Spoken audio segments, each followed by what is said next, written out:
In this video, I will show you how to leverage the power of Claude AI to generate high-quality documentation for your GitHub repositories. Writing a great README can be time-consuming, but using a targeted approach with an AI assistant makes the process effortless and professional. To get started, you will need to open your GitHub repository and prepare to create a new file named readme.md in the root directory. This is the main document that greets developers when they visit your project.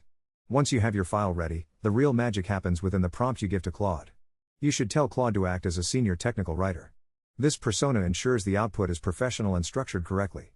Ask the AI to write a comprehensive guide for your specific project, such as a Node.js backend API template. You must instruct Claude to include a punchy project overview that explains exactly what problem it solves. Follow this by requesting clear prerequisites and installation steps using specific terminal commands. It is also vital to ask for usage examples including mock code snippets or API endpoints so others know how to interact with your code.